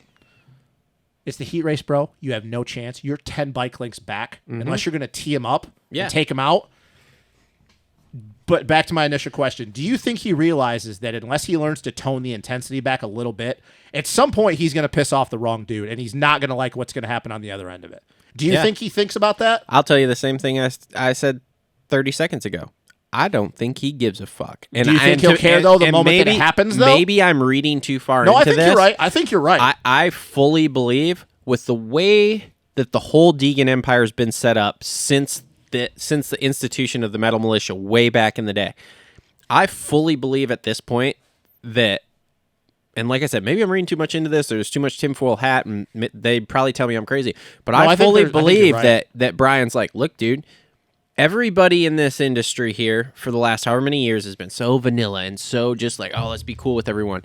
Be the guy who's not cool with everyone. Because you will absolutely just win over people. Like it will pay dividends for years to come. And to be honest, the way he rode that yesterday there when he was trying to throw it in on Smith there in the heat again, it's hard to prove me wrong with what he's doing there. And here's the thing. I think initially they started the season just like they were talking about. Hey, but then we're the just first here time to he got learn. on the Daytona, I was going to say, but as soon as he won that heat race in Tampa, oh yeah, it went because he made the comment. Because he made the comment. He's like, oh, I wish I would. Let's be real. He was never going to beat Hunter, but he made the comment, and they talked about it. Oh, like I wish I would have tried a little bit. So there's a hair floating here, and I could see it. Go ahead. He made the comment. Oh, I wish I'd have tried a little bit harder with Hunter, and so this whole thing. Like this and that. Like, come on, guys. Like that was only to a point. But we go into outdoors this year. That was that. There's no excuses in outdoors, and maybe he does really, really well. Whatever proves me wrong again. But to my point about taking people out, it's never going to happen in Supercross, but outdoors it can. Perfect example. You know who there's a guy? He's not racing right now, and he's been hurt. Michael Mosman. Michael Mosman will take you out. Supercross is not going to happen because I think Hayden Deegan has surpassed him in speed Supercross-wise. Yeah. But outdoors, we know if Mosman is healthy and he's confident how fast he is. Well, that's a whole, I don't know if you've heard, but that I'm not sure that we're going to see. I don't know what's going to happen with him. What do you mean? Well, I know that the team's unhappy with him, but like why? He's he's off that team for sure, but it's an injury thing, and like that injury that they kept real hush hush last year that was super bad. There's been rumors flying around that he might be done. Well, that's unfortunate. Yeah, it is. That's a bummer. But you say what you want about him. But anyways, my point is, RJ Hampshire's another guy. He does not care. He will take you out. No. Levi Kitchen is proven with Jet. But then again, too, if you have the attitude of I'm the bad boy and I'm just here to fuck shit up. Number one, I don't think you're gonna get that with him outdoors because I don't honestly. No, because I think he's gonna be pretty far off the pace this year outdoors. Not only that, I don't think they give a shit. In fact, I know they don't. The way Brian talks and everything, because I'm sure you have too. But I've watched some of their vlogs and stuff and listened to some of the stuff he says. They don't give a shit about outdoors. They care less. They're gonna race it because they have to. I'll tell you what, though, if that kid rips a hole at any point, though, I think that attitude goes out the door for that moto. Yeah. Because if that kid rips a star, you can't sit there and tell. And I agree with you. I'm not disagreeing with any of the points you just made. But you also, I don't care who it is, even if it was Brian sitting across from me, you can't sit there and tell me that kid rips a holy at Paula 1, Paula first moto. That kid's adrenaline's not going to kick in, and he's going to go through the roof and try to win that shit. Yeah, but like I said, honestly, I don't think they give a shit. I think it's fully like, let's not be like, in reality, on the back end, let's not really be an asshole and a bad guy, but on the front end, let's be a bad guy. Yeah, I think you are a bad guy, but you are not bad guy. I just think that there's a time and place to race like that, and there's a time and place where you got to know. And like I said, he's young, he's 17, he's going to learn. But I just think that at some point his intensity is going to bite him in the ass because there's just guys that don't care. There's actually guys that will want to do that to you because of who you are. And it's not fair to him. It's not fair to him who he is. But again, I think if he buys into it fully, much like it, I mean, look at what his dad did. No, his dad was the bad boy against Travis Pastrana, who everybody loved. Still loves. So it's like one of those things of like, Brian knows how to navigate this seat. Oh, yeah. He knows how to navigate it. So, and like I said, we haven't had a guy, like you've got like Cooper Webb, who's kind of like that Barsha, edgy, quiet guy. Yeah. But Barsha's still like. You had Weston Pike, but Weston was not winning races. I was going to say, and here's the thing. I think you're going to see Deegan go through his whole career just like this. He's not going to give anybody any space. He doesn't give a fuck who you are. He's going to go to the front. That's what he's going to try to do. But all I'll say to him is I hope he realizes he's going to he's going to end up on the ground quite a few times. I fully think it's going to be a situation too of like with Jet too of like he doesn't give a shit about you, man. But the difference with Jet though is Jet has already backed it up. And Jet has the race IQ to play those games. We saw that you can rattle Jet because he's human and he's still a kid. But you can rattle Jet, but he knows how to play those games. Mm-hmm. Deegan, I think, is just going off of pure intensity and adrenaline and being a 17-year-old kid. Yeah. And he's going to have to learn some things. Because, look, if you want to play those games, Barsha's been doing it his entire career. Mm-hmm. If you want to play those games, we know you can do it. You just have to learn how to play the game. He's going to have to learn, and I just hope that he realizes there's going to be coming some growing pains. And I think what ultimately is, I don't want to see him throw away a shot at a title because of the fact that he wants to be the edgy guy. He wants to be the bad boy. Yeah, but I don't think he'll do that because I don't see him being Barsha style. No, of like sawing off front wheels. I just see him. He's not going to give anybody any room, and he will ride you. And that's fine. Again, I think his dad is going to guide him through that. Of like, look, dude, if this is the path we're going to go down here, which is going to help the brand essentially, and that is going to lead to guys are going to come in and try to do this to you. You have to be okay with being ready for it, and you have to be okay with it. Like you cannot be mad and stand up there and be like, I mean, you can to an extent. Like again, you're gonna have to go pro wrestling on this. Man, that's bullshit, man. On the podium and stuff like that. But then behind closed doors, just be like, yeah, whatever. I don't care. Like I'm gonna race these dudes hard because here's the thing too is like from what he showed already this first year. He's going to be good. Of course he's going to be. He's going to be real. And I'm not talking Jordan Smith and that kind of good. No, he's going to he's going to have a shot at winning championship. I was going to say I don't see him next level I don't see him next level jet speed essentially, but he's gonna be Hunter Lawrence style. Maybe. I see him getting to that. I mean, he point. definitely he's definitely has the potential and the talent to do it and all the things in place, but he also still like like I said, he's gonna have Joe Schmoda to deal with. He's gonna have Nate to deal with. He's gonna have Hammaker. He's gonna have Levi Kitchen. Yeah. There's guys he's gonna have to deal with. And do I put him in that group? Yes, he's already proven he can be. But I also don't think that right away next year, because they kept saying, well, man, he's going to be scary with a full offseason. Look, dude, this kid's been riding Supercross. He's been riding with fast dudes. Yeah, he has. He's going to be okay. I do think coming in next year, though, I think it's going to be different. It's going to be different. But here's the thing, though, is how much different is it really going to be, though? Because the next level, the next thing to do, and Daniel's talking about this, is getting a win. Yeah. And then getting multiple wins. Well, I think I fully believe with the way the season's gone, the plan next year is going to be we are going to podium every single race. But I don't have him as a favorite for a title. I don't have him as a favorite, but he's going to win podium. He's going to win race. He's going to get podium. Yeah. Yep. And then maybe by the time he turns 19, year 3 is when it's going to be like, oh shit. But it also depends on because the guys who's going to be around in that class. Yeah. It's not saying that he can't pass them, but like I said, if Joe decides to stick around that long, like I said, there's got Levi Kitchen's trajectory is through the roof. We don't know what. So yes, is he going to win races? Is he going to podium? Yes, but I still think we're another year to 2 away before you start going, oh, he's definitely a title contender. Yeah. I guess. Yeah. I just look. Yeah. Great. Second in points. I don't see title contender next year, but I'm definitely with you of like the year after. It's like it's go time. Oh, it's gung ho. It's gung ho. Which, like I said, is going to be very interesting to see what they do. And that really depends too, though, because like, dude, if his trajectory next year is the way it is this year, which again I don't see it because like we went on a very steep trajectory this year, so to go any more. Just the difference is what's like the difference vertical. What's the difference in the offseason as opposed to what he's done before? I think it's just outside of getting stronger physically. I think it's just like was it Stu or was it Ricky that was talking about on the broadcast? It's just a mindset difference going in because his mindset this year was not even to race pro, and then all of a sudden it was like, oh yeah, like, but he was already in race for pro. outdoors. Yeah, well, yeah, but I'm just saying for Supercross. Because I mean, it's just like they said. Like, look at the way his and we've all talked about this. Look at the way his futures race went, and then the next week he's 4th. Yeah, in 250 East, like, dude, that is a trajectory. Oh, like for sure. it's fucking nuts. And I think the trajectory will slow down. But if it doesn't, if it's like it would not surprise me whether he races East, West, whatever next year. If the trajectory doesn't slow down, I mean, he's going to win the first round and he's going to battle for wins all year.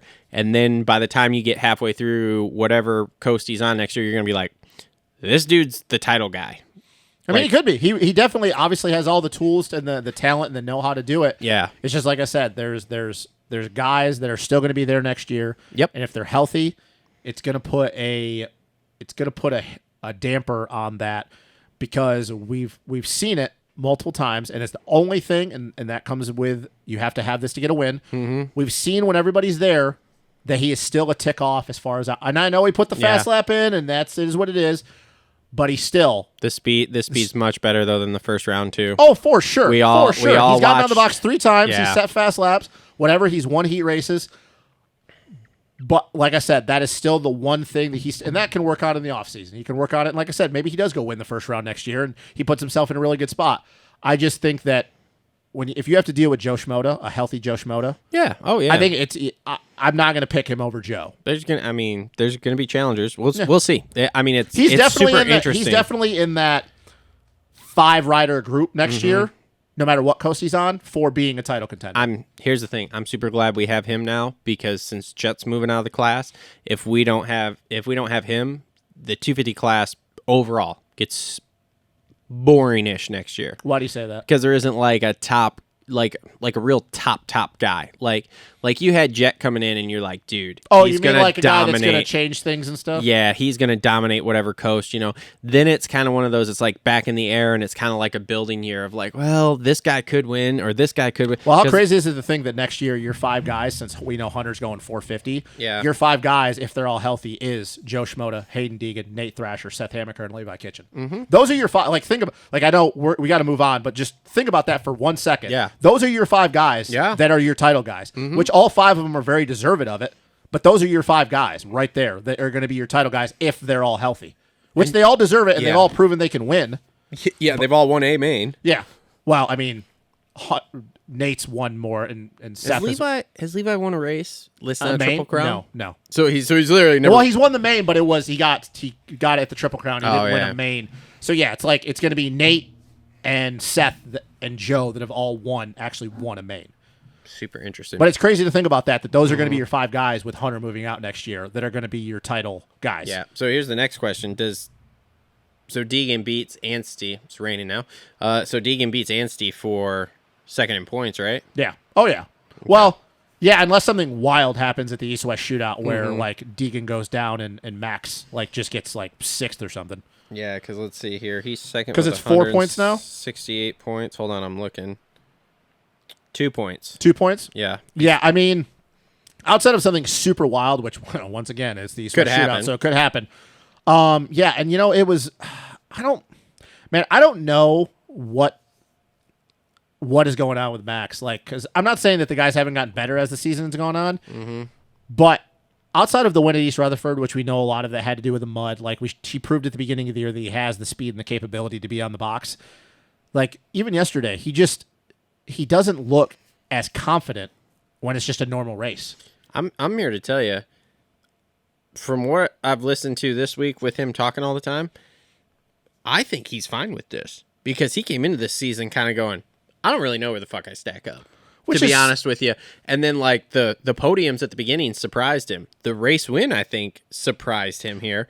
So he was basically like, the way he explained it over this week here, because obviously everybody was talking to him, was, well, I came into the season, if I'm in the top 10, like I'm happy. Top 5, I'm pumped. Anything above that, like, just grateful that it's happening. So I don't really think, like, these weeks right here where he's like 4th, 5th, 6th, and we're going, what happened? That's weird. In his mind, I don't think it's weird. I think he's just like, yep, this is good.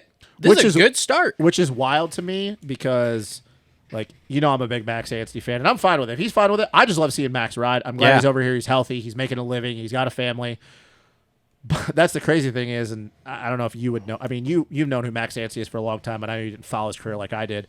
It's a wild thing because Max has never had this attitude going into anything he's ever done. Like, he's always gone in as, I'm going to win races, I'm going to win championships, and I'm better than all of you guys. Yeah. Granted, part of it was, too, is because he had to grow up racing Jeffrey Hurlings. But this is like a new, and maybe it's, hey, he's 30 years old, he's just kind of cool, he's making money. But it's just a wild thing to see him act this way because he has never been okay with getting 5th. Yeah. Like, this dude, I watched him in a GP, and he won the race by 30 seconds at Lomel, and he was pissed because he didn't win by more. Like, which is still just proves the point that this is a money thing with him. Because I fully believe if he goes into an outdoor season and that bike is like he can. No. He said in an interview this week if he's gonna he go back to GPs. Yeah, he'll go and back that's my to point GPs. is that like he's not gonna stay here. It's Fuck wild that. to me that he probably could go do outdoors and do way better. But once again, that proves that it is just a money thing at this point. Like he's just happy to be racing in America, happy to be providing because he knows that if he went and rode outdoors, he'd be way better. So I mean, that if he's happy with it, that's cool, man. That's good. It's just funny to see that Max is like flipped a switch because he has never gone into a season going, yeah, 5th's okay. Yeah. No, dude. He hated it. I think different point in his life, man. Yeah. But at the same time, he doesn't sound like he's going to hang it up anytime soon. I mean, either, and also so. he can go win a World Supercross 250 title too. He could. I mean, honest with you, depending on how good the bike was, he probably, depending on who raced it, could win the 450 title over there if he wanted to. Depending on who shows up and how good that bike would be. Yeah. So, Jeremy Martin 6th. Did you hear about collapsed lung? Dude. And like he didn't know. I'm real the more and more the Supercross season goes on and the more and more I watch Jeremy ride and the more it comes out that he's just like injured and he was dealing with something else outside the collapsed lung from like earlier in the season or some shit. I don't know if it was like a shoulder that I heard. Who knows if it was true or not. The more and more I'm getting less and less pumped for his outdoor season. I don't think it's going to be that good, man. God, it is a different Jeremy Martin than the one that won 2 titles, man. And because dude, it's different than what it was in 2021. Because in 2021, he was giving Jet everything he could handle. And now you're going to go into the outdoor season and he's going to go, I don't think he's going to be comfortable going into the red. No. I think he wants to just not be hurt because he's been hurt essentially every year since 2018 when he almost didn't ever ride a dirt bike again. Yeah, he did say in a post-race press thing that he was pumped that he has basically made it through the entire Supercross season. Yeah, man, but oh god, dude, it's gonna suck that if there's all this hype going in and he just is struggling to even get top 5 outdoors. I think he's going to be in the top 5, but it's going to be like 4th, 5th, maybe even like Yeah, dude, 6th. yeah, I mean, well, Like that's- I put him at a solid 4 to 6, but like I don't. Yeah, until he shows me, like I don't see him. it's a bummer, dude. It's too much time off the bike. It's too many injuries at this point. It's just too much. Which makes me believe, depending on how outdoors goes, he's Mm-hmm. gonna ride the 450 next year and then hang it up. He's gonna do what his big do what his brother did. yeah, just to ride the 450 once. to say he rode it before his Yeah. career's over with, and then just like call it a career. Yeah. You got to think though all the injuries that dude's had since Oh, 2018, man. And like I said, 2018, he got lucky they never even got back on a bike again because he probably shouldn't have after getting landed on. No. So it's a bummer to think that this is how J Mark's career is going to end, considering what it was on at the beginning of it. Oh yeah. But I mean, it happens, dude. It's fucking riding dirt bikes. Yep. Now speaking of outdoors here, Tom Vial 7th. He rode really well actually yesterday, and he finally beat Chris Blows. Nah, man. Like, look, Tom.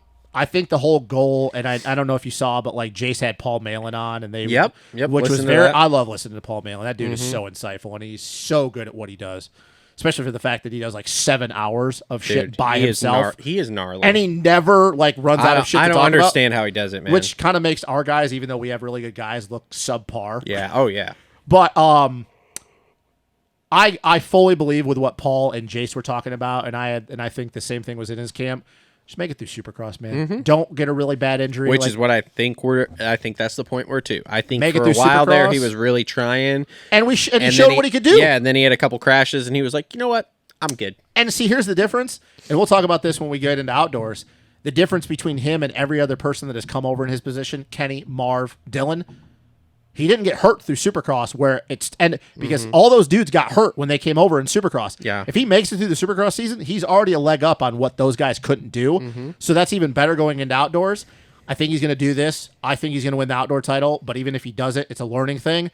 And then come into 2024 fucking hammering and like, I'm not saying looking to win a title in Supercross because I think that's a few years down the road, maybe like 2026. Yeah. But dude, if he could just make it through Supercross healthy, it's an accomplishment. 'Cause Yeah. He's going to do something that none of his other counterparts have ever been able to do outside of Chad Reed. And Chad didn't even make it through Supercross his first year healthy. Yeah.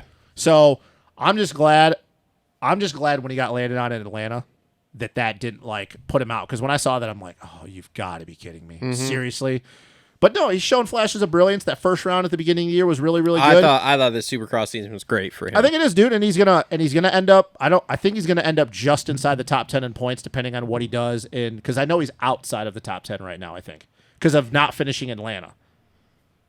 he's 8th. Oh, he's 8th. Yeah. Okay, so he's gonna end up solidly inside the top 10 in points. Yep. He's shown flashes of brilliance. We Yep. know he's got the speed when everything's clicking. Granted, a lot of things have to come in place, but that's something that he can confidence-wise work on. Mm-hmm.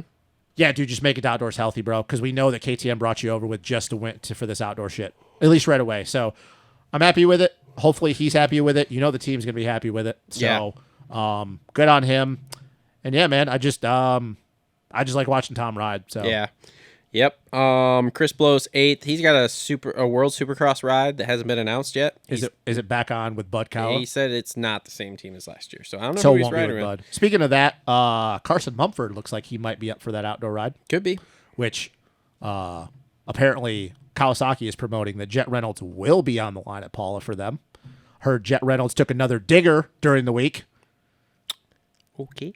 Yeah, Jet Reynolds, apparently somebody put it out there like, yeah, Jet Reynolds was faster than Ryder D at the practice track. And then it comes out and goes, he was not faster than Ryder D at the practice track. He was faster than Robbie Wageman and Derek Drake. And then somebody goes 2 hours later, well, Jet Reynolds crashed at Paula today and loaded up and went home. So I'm like, the Jet Reynolds saga continues. One of the most hyped amateurs that's never going to race a pro race. I'm just going to say, we kind of called it on the show. The Jet Reynolds wasn't going to be Dookie, and Jet Reynolds is not going to be Dookie. We've been preaching this since we were having this conversation back when it was him and Levi Kitchen. And I've been preaching since he got hurt in practice at the first Supercross. Hey, man, he's never going to race a pro race. well, Cowie likes to keep telling everybody they are, but it does sound like Carson Mumford might get a shot to ride outdoors. Well, that'd be cool. because they know that McAdoo and Faulkner and Jet Reynolds is going to do Jet Reynolds things. All right, moving on here. Henry Miller 9th, Cullen Park 10th. Good on Henry Miller, man. Dude, I know. You go from getting 6th to not making a main to getting 9th. Yeah, whatever. Luke Neese 11th. That's good for him, man. He's Yeah. been solidly putting it inside the top 15 the last He had a couple rounds. broken foot, or he still does.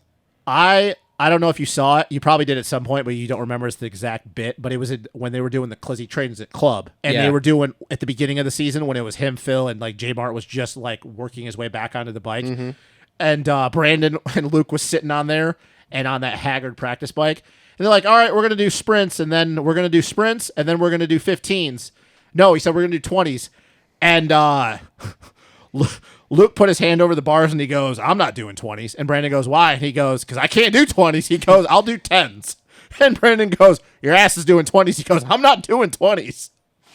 And I'm like, so to go from watching him not being able to do 20s at the beginning of the season to Yeah. making mains, good for him, man. Like, Yeah. Luke Neese, I don't know if you know this, but his dad, Jim Neese, was very, yeah. very good Oh, yes. rider back in the day. Yes. Yep. So, like, I think he's always gotten kind of flack that he never lived up to who his dad was. So it's kind of cool to see him finally being able to put in decent results. Yep.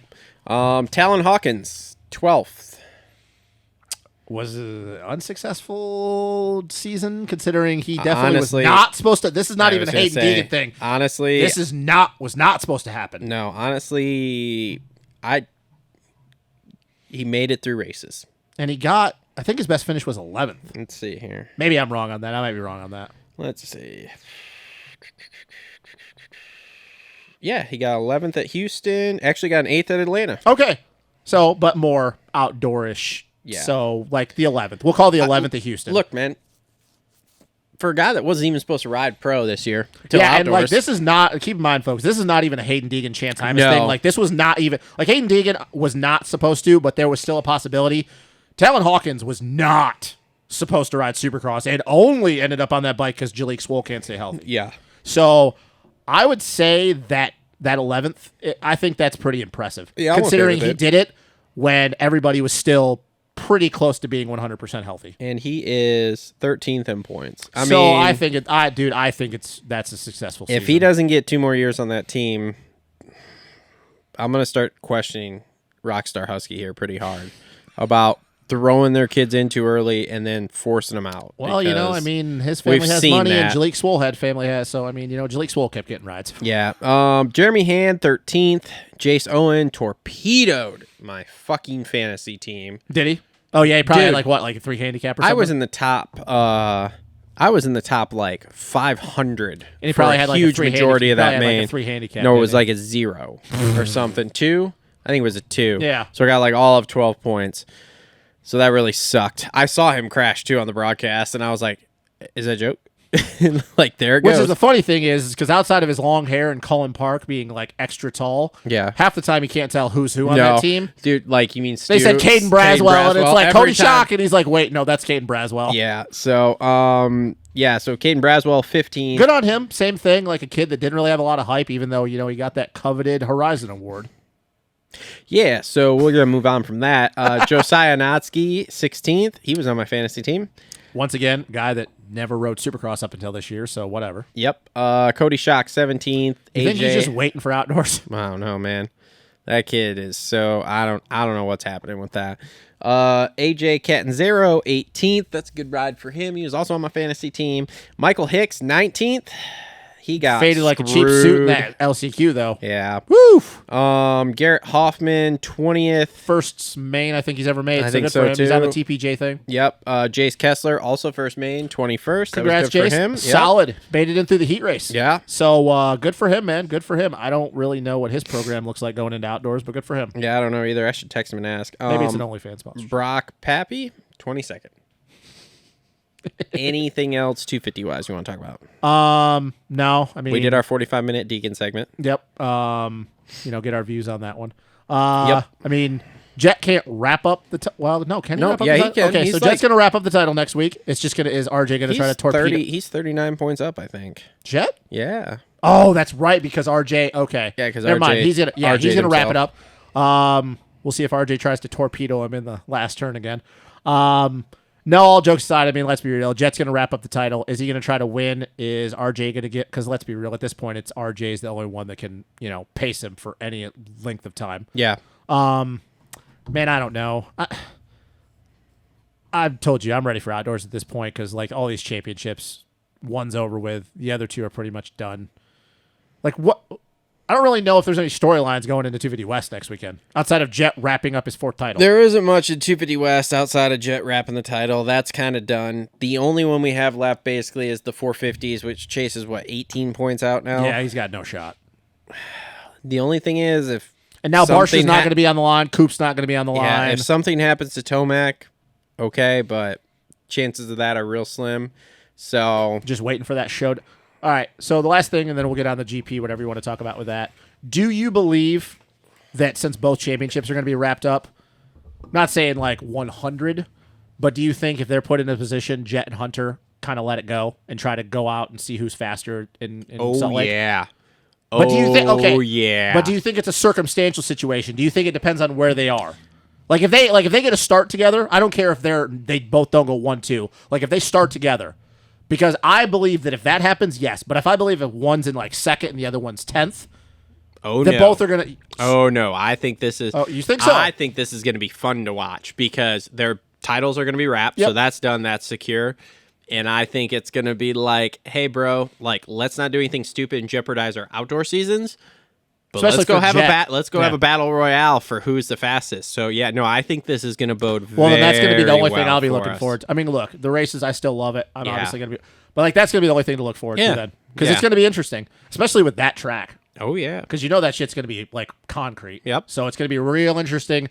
I just want to see them let it go and go, look, man, let's just figure out who's faster. yeah. Which I think that's what we're going to get. So I think that will make that race interesting in the 250 class. I also believe whoever wins that is going to be a funny, and it'll actually be more funny if Hunter wins, because, I mean, let's be real.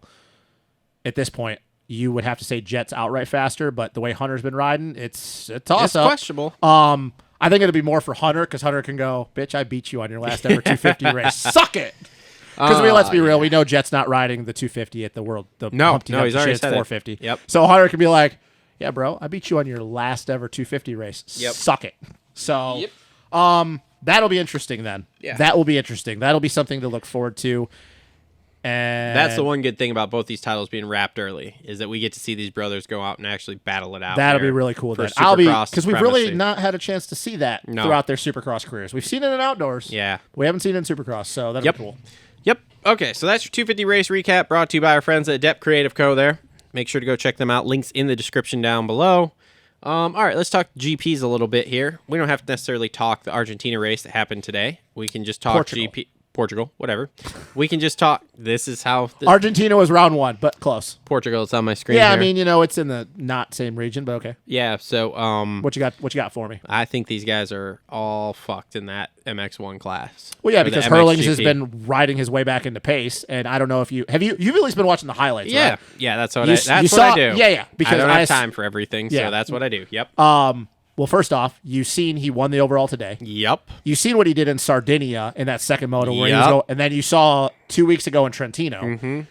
Let's be real, Hurlings has been riding his way back into shape. 100%. Because he was off a bike for 15 months, Hurlings up here is not Hurlings that got hurt. which is actually even more scary. And when Hurlings up here gets back to hurt before Hurlings got hurt, which he might not get all the way, but he's going to get 90% because he ain't even at 90% yet. No.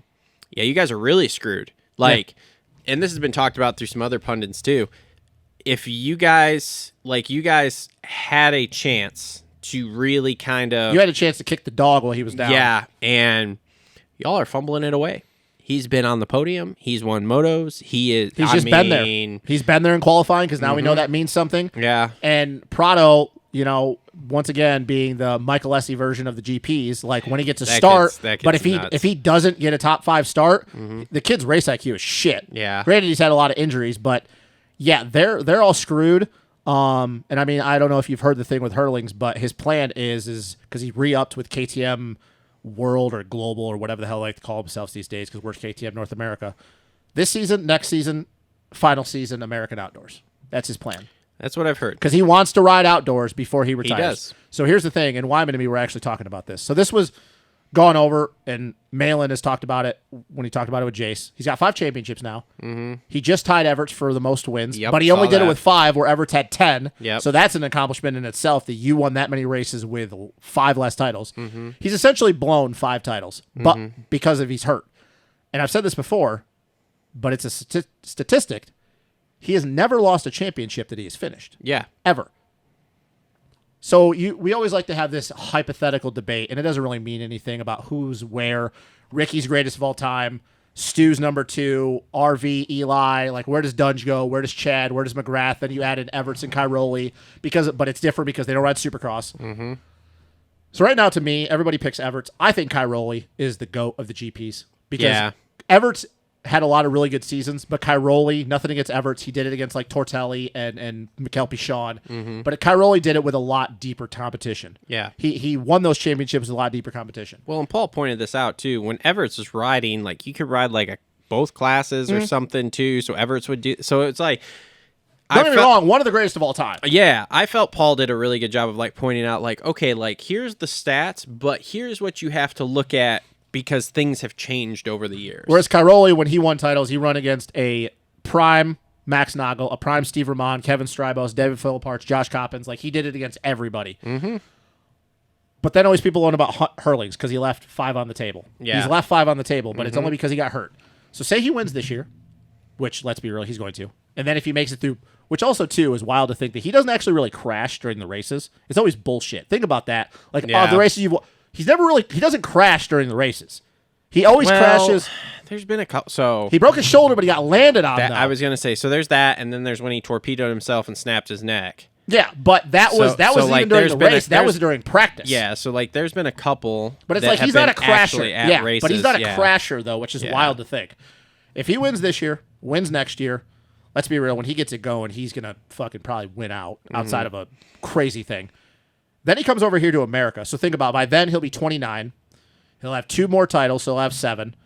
Chase and Jet are going to be at the prime of their career because Jet's going to be 21 or 22 by then. Chase will be like 25, 26. Yeah, something like that, yeah. They'll be at the prime of their career. Hunter will be in the class. Dylan and Eli will be gone. Anderson, the guys of the last 10 years will be gone, but they're still going to be top dudes.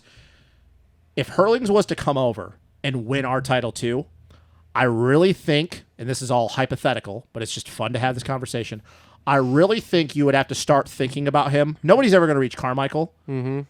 You really have to start putting him in the debate with Stu, RV, and Eli. Yeah. As one of the greatest of all time. If he were to do those 3 things, 2 more GP championships, a handful of wins, and then to come over here when you have guys that are going to be at the prime like a Jet Lawrence and a Chase Sexton, and if you were to beat them, I really think you have to have the conversation of where does he rank all time?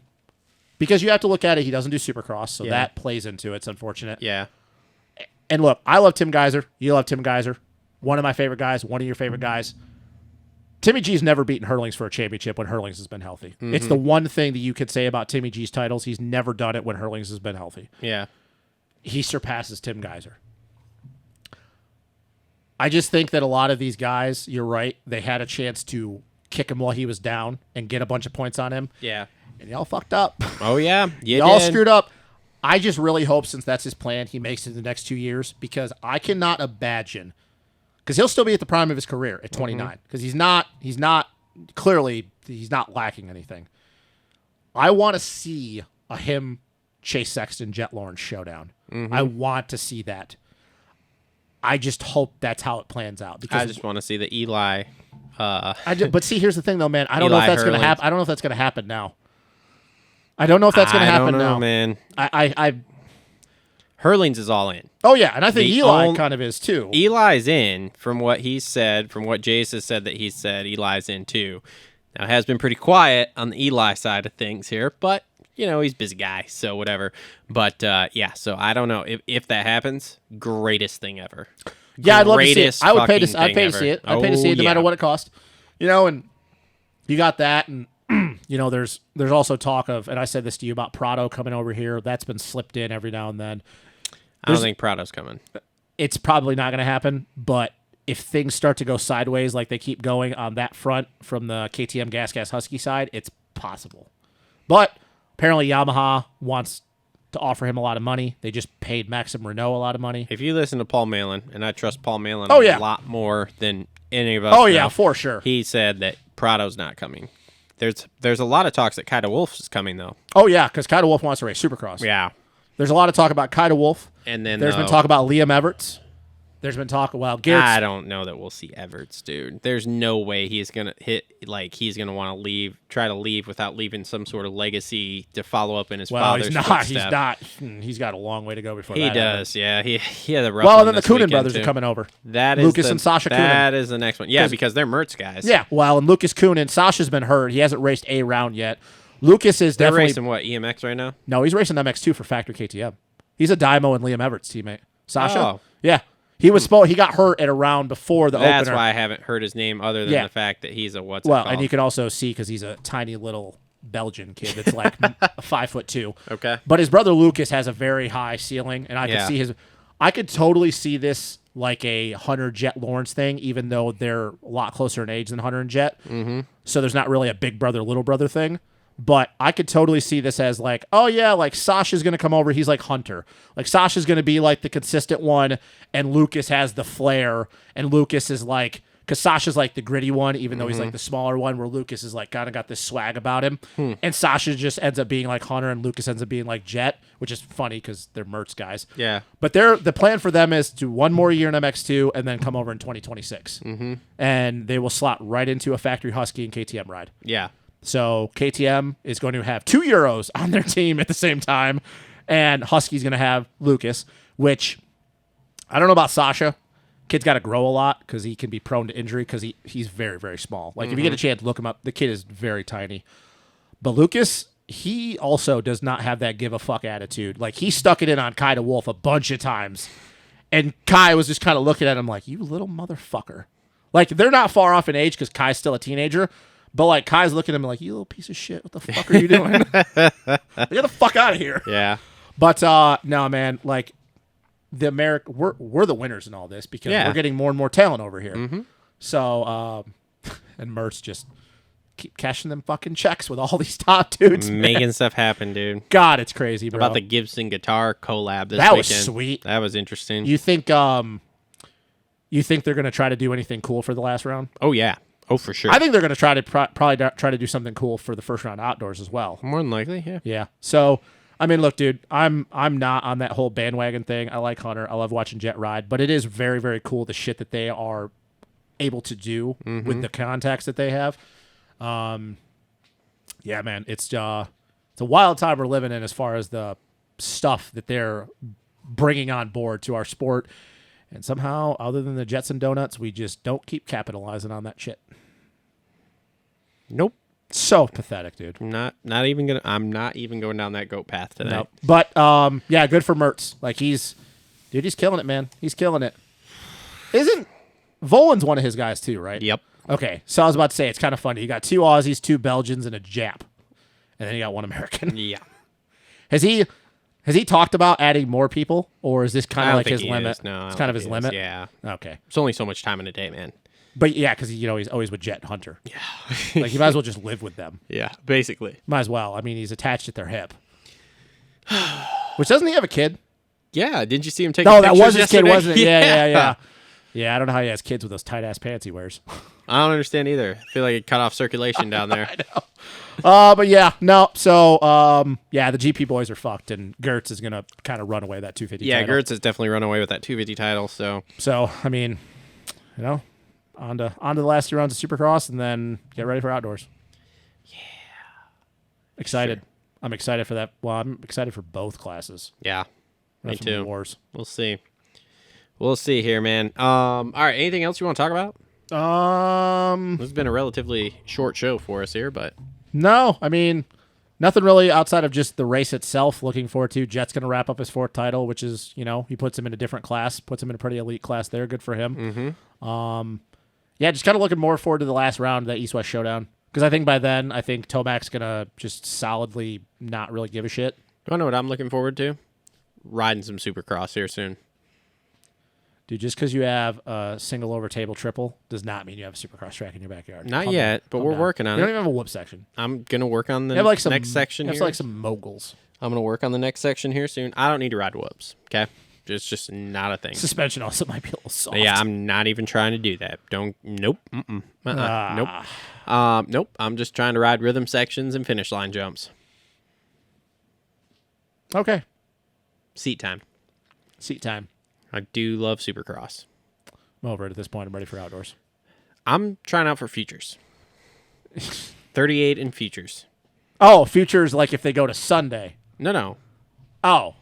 Yeah, you gotta accomplish something in the B or A classes before you get that. You can't really not just Look, I'm gonna make a mixtape of a compilation of me just ripping Supercross and send it in. D-Class to Supercross video coming soon. Yeah. Okay. Keep an eye out on the channel for it. Anyways, that was weird. All right, so this has been another episode of the Moto Aftermath Show, episode 235. Thank you, everyone, for tuning in. Make sure to comment down below. I'm sure all of you Deegan lovers will have plenty of comments for us, so please bring it on. We love to hear it. Thanks to our sponsors, Complete Racing Solutions, TLR Coatings, Holster Co., Gutter Worx, Adept Creative Co., Isaac Nelson Designs, and Edgewood Farms. And we will be back next week with another show to wrap up another title here for the 250 West Coast. Yep, because let's be real, there's no shot in hell Jet does not wrap that title up next week. Yep, and move on to the final round. So thanks, everybody, for tuning in. We'll see you next week.